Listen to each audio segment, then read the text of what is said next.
여기 오랜 세월 아시아 여러 나라를 여행하며 웬만한 문화 충격에는 이제 꿈쩍도 안 한다고 자부하던 영국인 커플이 있습니다. 이번엔 무려 열흘 동안 한국 5개 도시를 돌고 곧바로 일본으로 넘어가 열 이틀을 더 여행하는 살인적인 일정을 짰다는데요. It's one of my favourite places so far. This is the start of our biggest trip of the year. 10 days travelling across South Korea, visiting 5 different destinations. 안녕하세요.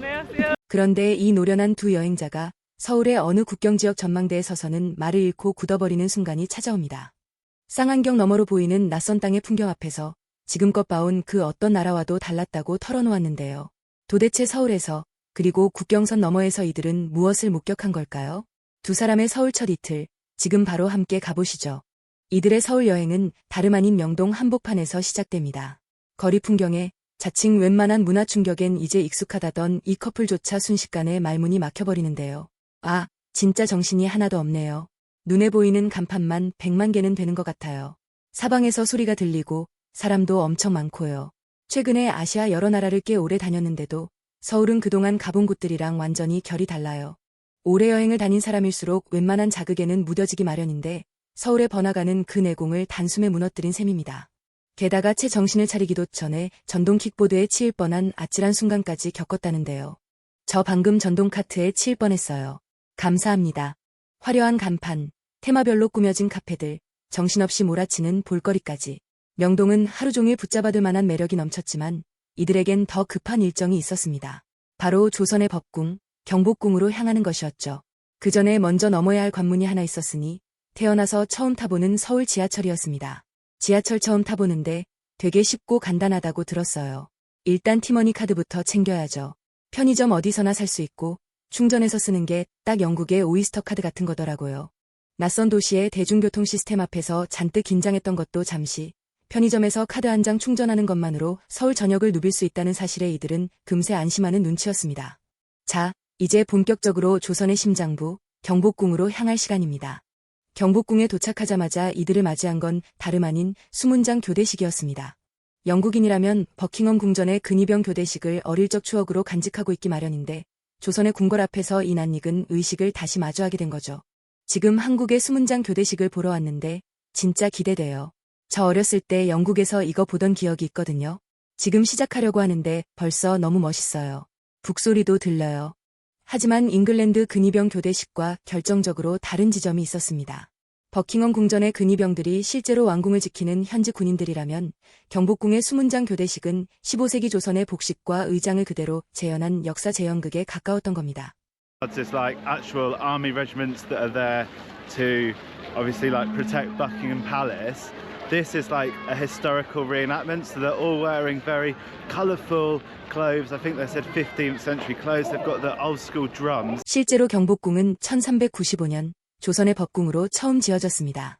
이후 여러 차례 소실과 재건을 거듭했고 일제강점기에도 크게 훼손됐다가 오늘날의 모습으로 복원된 것인데요. 세계에서 손꼽히는 초현대 도시 한복판에 웅장한 전통 정각과 고즈넉한 마당, 산 능선까지 담긴 궁궐이 있다는 사실 자체가 서울만의 독특한 매력입니다. 지금 궁궐 안에 들어와 있는데 다들 한복을 입고 계세요. 너무 예쁘죠?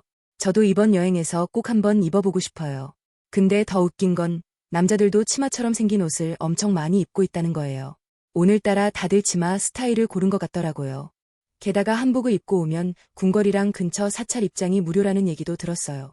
전통 의상을 입으면 문화유산 무료 입장 혜택까지 챙길 수 있다는 사실은 이방인의 눈에도 참 영리한 발상으로 비쳤을 겁니다. 자, 화려한 궁궐을 뒤로하고 이제 이들은 현대 서울 한복판에 숨겨진 또 다른 시간이 멈춘 공간으로 향합니다. 경복궁을 나서자마자 도착한 곳은 서울 한복판에 여전히 자리를 지키고 있는 전통 한옥마을이었습니다. 그런데 이 골목에 들어서자마자 낯선 안내문 하나가 눈에 들어왔는데요. 지금 한옥마을 들어가는 중인데 서울에 있는 다른 사람들도 다 여기로 오는 것 같아요. 과잉 관광 때문에 이런저런 규칙이 생겼대요. 오전 10시부터 오후 5시까지만 들어올 수 있고 조용히 다녀야 하고 마이크는 안 되고 실제로 사람들이 사는 동네니까 예의를 지켜야 한다고 적혀 있어요. 실제로 주민이 거주하는 마을이 세계적인 관광지가 되면서 생겨난 규칙들. 낯설법도 한데 이 부분은 오히려 그 배경을 금방 이해하는 모습이었습니다. 근데 진짜 상상해보세요. 아침에 집문을 열었는데 이 많은 사람이 우리 집 앞 골목을 걸어다니고 있다면 완전 화가 날 것 같지 않아요? 그리고 이 골목에서 이들이 가장 놀란 지점은 따로 있었습니다. 이렇게 많은 관광객이 오가는 골목인데도 집집마다 문 앞에 택배 상자가 아무렇지 않게 놓여 있었다는 사실이었습니다. Yours. You'd have to just count them or something, wouldn't you? The craziest thing of all is that even with the crowds, people still had parcels left on their doorsteps, which just shows how safe it feels. 낯선 이가 오가는 골목에 무방비로 놓인 택배 상자 하나가 이방인의 눈에는 그 어떤 관광지 설명보다 강렬한 인상을 남긴 셈입니다. 이런 나만의 소품 만드는 가게가 있더라고요. 이래서 이분이면 완성이래요. 저는 작은 파우치를 하나 골라서 고양이랑 오징어, 태극기까지 붙여봤어요. 저희가 오징어를 좋아하거든요. 화려한 궁궐과 고요한 한옥골목을 지나며 서울의 역사를 몸으로 느꼈다면 이제는 서울의 또 다른 얼굴, 거리 음식의 세계로 향할 시간입니다. 서울 여행에서 절대 빼놓을 수 없다는 이야기를 귀에 딱지가 않도록 들었다는 익선동 골목. 이곳에서 이들은 SNS에서 그렇게 화제였다던 소금빵부터 맛보기로 합니다. 골목 하나하나가 다 자기만의 콘셉트가 있고 다 예쁘게 꾸며놨어요. 인스타 감성 그 자체네요. 데이트 코스로도 딱일 것 같아요. 지금까지 다닌 곳 중에 제일 좋아하는 곳 중 하나예요. 그렇게 도착한 소금빵 가게. 그런데 이곳에는 한 가지 특이한 규칙이 있었습니다. 한 개씩은 살 수 없고 반드시 4개를 한 세트로 사야 한다는 것이었는데요.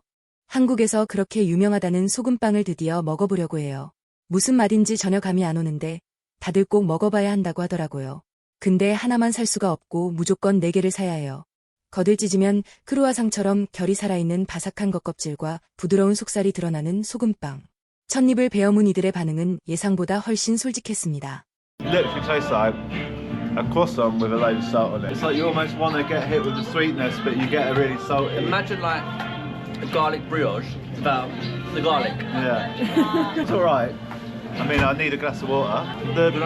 짭짤한 소금빵으로 입가심을 마쳤다면 이번엔 골목을 오가며 몇 번이나 눈독 들였던 아이스크림 가게로 발걸음을 옮깁니다. 알록달록한 설탕 공예 장식 가게까지 익선동 골목은 그야말로 디저트 순례 코스였습니다.